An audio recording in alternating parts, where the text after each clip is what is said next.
Next speaker is from the business school, and he talks about something very interesting. As a communications consultant, I know that there's a very simple tool we can use to immediately upgrade our communication skills, but somehow it's a very difficult tool, especially for my husband. It's the art of listening, okay? Our next speaker is a leader in organizational psychology. He's the father of many HR methods that are being used in the biggest companies around the world. It is my pleasure to invite on stage Professor Avi Kluger.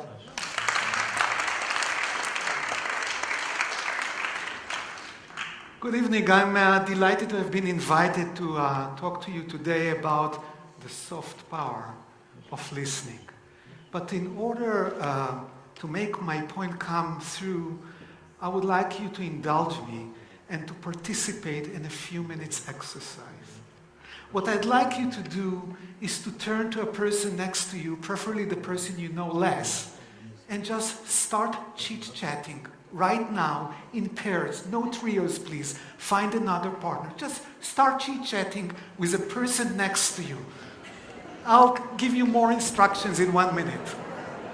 Can you find some conversation? Thank you.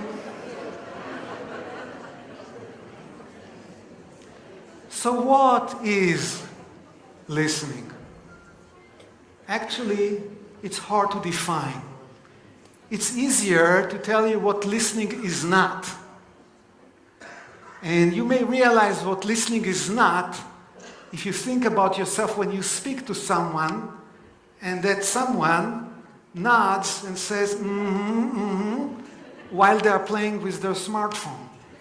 How well listened do you feel at that minute? Or when you talk to someone on the phone and you hear the clicks of the computer at the same time, or the chopping of the onion. Or when somebody tells you, I know what you mean, and you realize they want to take the turn and they want to talk. They want to stop you before they understand what you mean. And if somebody is telling you, I've told you 1,000 times, you know that they're trying to coerce you and they never listen to you. And when somebody gives you an advice when you never ask for it, you know that they are not listening. And when that someone is waiting impatiently, willing to strangle you so they can talk, they're not listening. So what is listening? Well, actually, it's a global assessment that you all know. You feel when somebody is listening to you when you feel that they are paying attention to what you're saying. You feel that they are understanding of what you're saying, and you sense that they are on your side. So I start to study what do we know about listening with meta-analysis, and let me explain. When I was a child, I used to collect stamps. And I would organize the stamps, one page on the album for USA, for France, few pages for Israel. Nowadays I do the same. I collect empirical papers, linking listening with whatever I can find. And I organize them on different pages. Listening and performance, listening and depression. And let me show you what I found. On the bottom, I standardize everything that I found, so there is a scale of a correlation between 0 and 1. And the first thing I noted is that women are better listeners than men.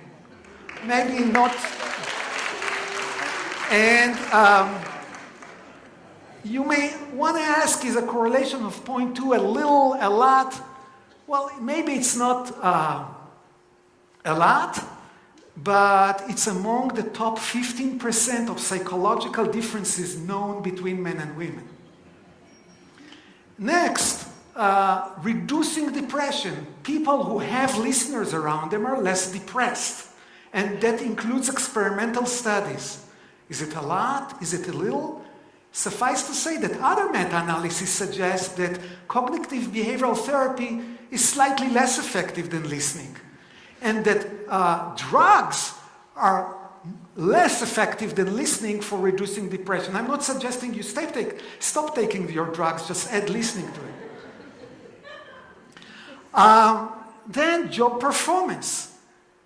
People who listen better are performing better. For example, salespeople that listen better sell more. Physicians that listen better have less malpractice suits against them. School principals who their teachers are saying that they're a good listener have students that excel in national standardized exams. Managers of food franchises that their workers are saying that they are better listeners have less reports of accidents on their premises, and on and on and on. And the correlation is about 0.3. Is it strong? Is it little? Well, suffice to say here that there is no personality trait that can predict performance as good as listening.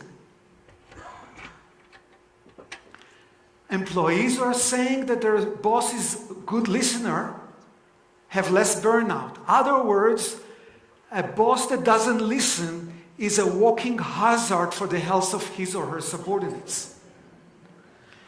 From my own laboratory, 6 experiments suggest that if you listen to me, you will change my opinions and you will make them more moderate.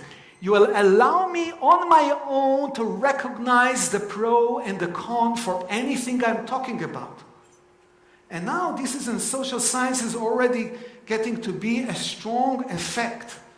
You can change opinions by listening and not by arguing. The job satisfaction of people with listening bosses is much higher. And in fact, the correlation is so strong, the relationship is about 13 times more potent than the relationship between actual salary and job performance. So now, in case you know some corporations or an organization, ask yourself how much effort organizations are putting into creating the dream salary package or reward package to motivate their employees. And how many pennies are invested in teaching the supervisors to listen to their employees? And if you think about these two questions in combinations, where the yield on the investment will be higher by an order of magnitude. And then people who listen well are better trusted. And it's true for salespeople. And it's true for physicians, and it's true for bosses. And the correlation between patient satisfaction and how well the doctor listened to them is amazingly strong. And maybe not amazing, or a lot of pain involved here. Marital satisfaction is strongly correlated with how well you perceive your partner or your spouse to be listening to you. And really off the charts, in my entire career, I've never seen a correlation so high between constructs that are supposedly different. What's the relationship between leadership and listening? And the results, over 8,000 people are summarized here, suggest that employees who see their boss as a good listener are saying this person knows how to make people go after him or her.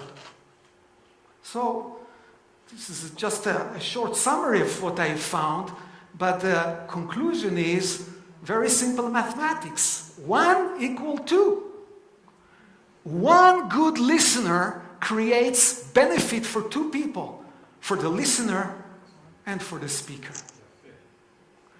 Now, another good news from this meta-analysis is that listening is trainable, and strongly so. We can learn to be better listeners.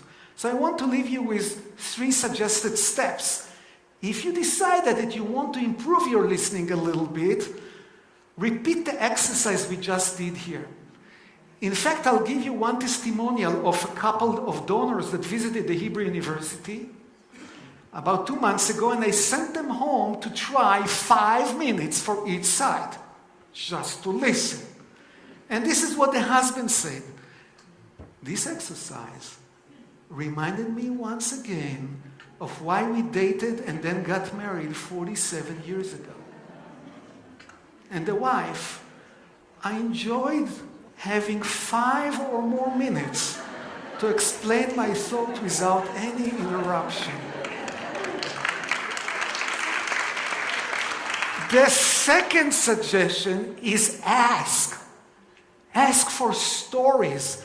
When you meet a person, don't ask, what do you do for work or something? They ask, can you tell me a story about your work? Can you tell me a story about your name? Can you tell me a story about the history of your family? Can you tell me a story about your hobby?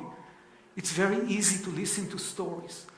And second, I learned from my butcher in the market, in the Shuk Machne Yehuda in Jerusalem. Whenever I asked for 2 pounds of chicken, he said automatically, and what else? Now imagine that the next time you talk to a person, instead of jumping with your answer, you stop and said, is there anything else? Could you tell me more? And see the miracle beginning.